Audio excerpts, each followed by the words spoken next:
Hey everyone, thanks for joining us today. I'm Tammy Turner. I'm the Community Education Manager here with Hospice of the Chesapeake. And today I'm joined by Sarah Montgomery. Hi. Thanks for coming. Sarah's with our Chesapeake Life Center. So let's start with talking a little bit about what the Chesapeake Life Center is. And then if you can sort of give a little bit about your background and what you do there.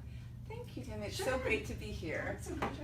So the Chesapeake Life Center is under the umbrella of Hospice of the Chesapeake, and we serve families who've had a loved one die under hospice care, and we also serve families and adults and kids who are out in our community, those who've lost a loved one to sudden death or other kinds of illnesses.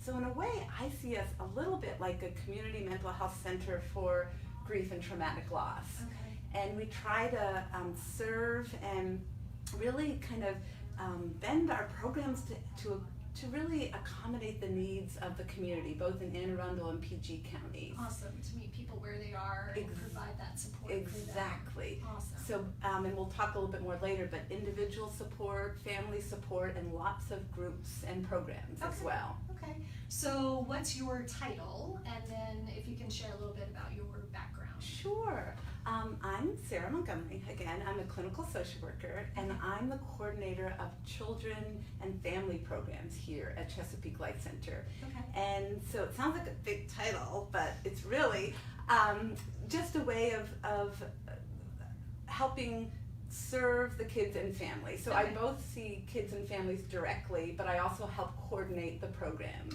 Okay. And a little bit about my background, I'm, as I said, a clinical social worker. I worked in Baltimore City Schools as a social worker for a number of years in outpatient psychiatry for child and adolescents for University of Maryland Hospital. Okay. And then I started here actually as a volunteer for our camp years ago, 20 years ago, and then later loved the organization, so later came on as an employee. Okay, great. Yeah. Awesome. Okay. Yeah. So today, as Sarah alluded to a little bit, we're going to talk about the programs and services that Chesapeake Life Center offers for the children and families in our communities. So I wanted to make sure that if anybody knows of anyone that could utilize these services, that you feel free to like and share this video, that you can let people know about what we're going to talk about today. If there's any need that you know of, please feel free to like and share, because we are happy to share. Don't hesitate. Yeah, we are happy to share this hesitate. information. And then we also encourage you to ask any questions in the comment section. We're going to allow some time for that. If any, once we're talking and it kind of spurs some thoughts or questions, we're happy to try and answer those as well. Yes.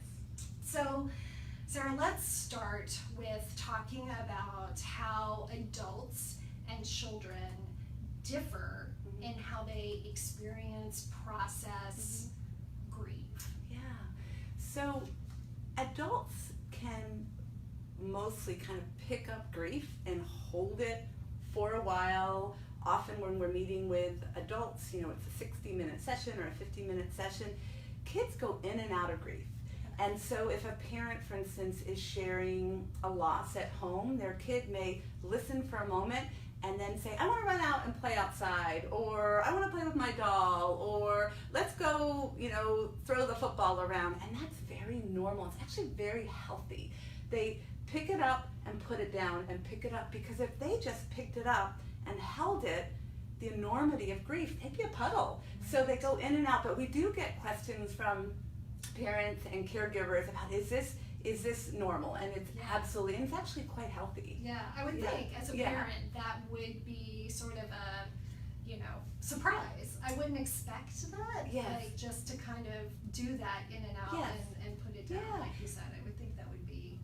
Yeah, and kids can only incorporate a little bit at a time, so they take it in, go digest it by doing something else, something familiar, something soothing, and then kind of come back to it. Another big difference is that kids grieve over time when they hit different developmental milestones. They re-grieve. For instance, if a girl lost her mom, I'd say at 5, she's going to miss her and talk about her in one way at 5 or 6, and then it may seem to even out a bit, and And then she may re-grieve when she hits adolescence. You know, what would mom think about what I'm doing? Would she be talking about driving with me? Would she be interested in what high school I'm going to? And so you re-grieve over time, and that's natural and normal and healthy as well. But it can be a little surprising sometimes for caregivers. Around Yes. them. Yeah, I could see that. For those of you that might just be joining in, I'm Tammy Turner. I'm the Community Education Manager here with Hospice of the Chesapeake, and I'm joined today by Sarah Montgomery with our Chesapeake Life Center. So we talked a little bit about how children and adults differ in the way they process grief. Yeah. What about different ages of children? Can you share a little bit about how that might be different or? Yeah, so certainly it changes over time, just like most things with kids change as they grow over. Little kids, I used to think that babies and toddlers didn't grieve at all, and now there's kind of research and information that they certainly do, but the most important thing for young kids is routine, and which can be hard if you've had a big loss. So routine, and as they grow older, they start incorporating, they don't necessarily know the finality of death. There's a lot of magical thinking. When will daddy come back? When will my brother, will he be coming to my birthday party this year? So kind of magical thinking. Often we have to talk about death very gently, encouraging in questions. As kids get older, they understand the permanence of death. In that kind of middle school time, there still may be some magical thinking, but that permanence is starting to be understood, alive versus not alive. And then with teenagers, you know, they understand their permanence. I think it can be a tricky time because some teenagers are pulling away from their caregivers anyway, and so if a loss happens during that time, it can be confusing. As they grow older too, they really are turning more and more to their peers. And so having groups where you can share your experience and realize you're not alone, that you're not weird, that there are other teens and kids who are also feeling these waves of feeling. Right. What about feeling blame? I don't know, do children ever sort of talk about that, like that they feel like, you know, the enormity on that it's their fault? Yes, absolutely. And that's also part of the magical thinking. Not all kids feel the blame, but sometimes you'll hear a kid say, I think I shouldn't have said this to my dad or this to my mom. I think that may have been part of why he or she died. So what we want to encourage in a family is a culture of communication, because we don't want any of those little questions to just circle around inside. You want them to come out. We may not know the answer as a parents and caregivers. We may just say, that's a really good question, let me think about that. But so guilt and blame are part of the process sometimes, not always, but sometimes. And sometimes they'll connect the dots, especially in those younger years, like the elementary school years. They may connect their dots in a way that puts them responsible, because by definition they're kind of in an egocentric time, so they see things kind of connected with them. Right, back to themselves. Yeah. So if you can share a little bit about the programs and services that the Chesapeake Life Center offers.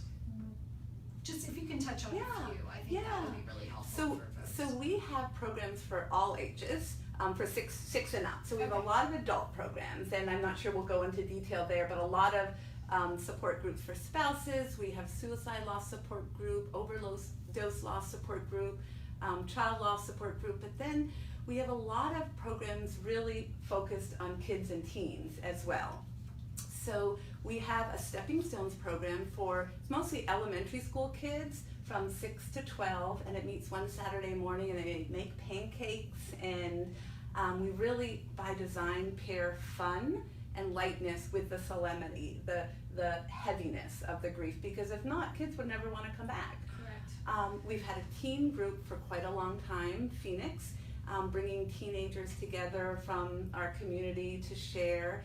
And we are, and we may have a little more time in a few minutes to talk, but we are starting in 2019 a group just for preteens. Okay.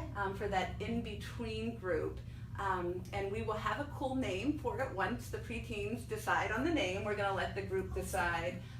but we are going to be building in that direction. Okay, great. About how many people are usually in a group? How many children, kids? Yeah, so for Stepping Stones, anywhere from 12 to 20, and we have a lot of dedicated volunteers. We have Mr. John who makes pancakes, and so the kids look forward to their special pancakes, and then we have a bunch of other highly trained volunteers that come and support in that group. With the teen group, which is on a Wednesday evening, and they also have dinner, a light dinner. Usually, again, somewhere between 10 to 18 or 20. So pretty big groups. Okay. And they've been building with time as people hear about them and get comfortable. How long do most of the children stay in the group? Is there like a specific time frame that they can stay, or is it sort of open-ended? It's pretty open. We definitely we keep in our lane of grief, and so sometimes there will be a child that needs and wants to come over a long period of time, but I would say mostly for the younger one, maybe around a year or so, but it's drop in. If you can't make one Saturday, you can come the next. Each session is freestanding as well, so it kind of works with those busy Saturdays. Yes, exactly. Totally. Yeah, and the teenagers, we find that people come, they may need it for a while, and then they may go, not need it for a bit, and then want to come back and just feel normalized and supported again. So we've had some people come well over a year or two. So in addition to the support groups, counseling, then there's individual counseling that's offered as well, correct? Yes. If you want to share a little bit about so we have individual counseling for adults and kids. Kids are usually a little skeptical about coming in, as they should be. It's a parent who calls usually, or a caregiver. And so the first time they come in with their caregiver or parent, one of our goals is to make them as comfortable as possible and to normalize. And we all say to the kids, nothing's wrong with any kid or teen that comes through our doors. What everyone has in common is something really hard has happened. So already you can kind of see like, whew, so it's not about being bad or me doing something wrong with me. It's the situation that I'm having to deal with. And we also support family units because grief affects the whole family. And someone shared a few years ago, and I love this image. It's like being on the same tumultuous ocean, but in different boats. So one person in the family may be staying close to home. One might want to go away all the time. Someone might want to keep all their traditions. Someone else is like, I want to avoid traditions. So getting together and just talking about it again, that culture of communication. I think that's huge. There's a kind of adage, what's mentionable is manageable. Like if we can talk about it as hard as it is, then we can talk about anything. And so sometimes even 1 or 2 family sessions can get a family kind of launched in that way. Right, to get them moving and to talk about things. So what about, really quickly, I know we're running out of time, can you just touch on the type of loss? I would think the type of loss would impact how somebody experiences grief, whether it's a sudden loss or expected or ambiguous. I know there's a lot of different types of loss. Can you just, in 1 minute? That's a really good question, Tammy. All grief is heavy, can create fogginess, can create a sense of unease, but you're right, there's certain losses that have kind of other layers. There's a term called stigmatized grief, and that we see sometimes with those who've lost a loved one to suicide or overdose, and sometimes people are more reticent to share about those losses. So meeting other people is all the more important. With sudden loss too, it's one of my coworkers talks about driving, if you're driving an 18-wheeler and all of a sudden you have to go the other direction. It's so sudden and almost impossible to digest. And so it can be scary, it can feel just a lot of anxiety in a sudden loss because your whole world seems upside down. Right. And there's a lot more to say about that, but with that 1 minute, and again, all grief is hard and heavy, but the sudden losses can sometimes produce some more anxiety or sense of trauma. Yeah, I can imagine. Yeah. I can only imagine the impact that something like that would have. I'm so grateful for you, your time, and being here today. Thanks for Thanks coming for and asking me. Yeah. Thanks for asking me. So, for those of you watching, if you want to get more information about any of the programs or services that the Chesapeake Life Center offers, definitely you can check our Facebook page, has the events listed on them. In addition, you can also go to ChesapeakeLifeCenter.org, and you can pull up program guides, information. If you go to ChesapeakeLifeCenter.org, that can give you direct information about everything that is offered through those programs and services. I think that's about it that we have time for today. Thank you guys for watching. Thank you. Be sure to follow us on Facebook, Twitter, so you can find out all the different programs and events that are coming up. Thanks. Thank you so much.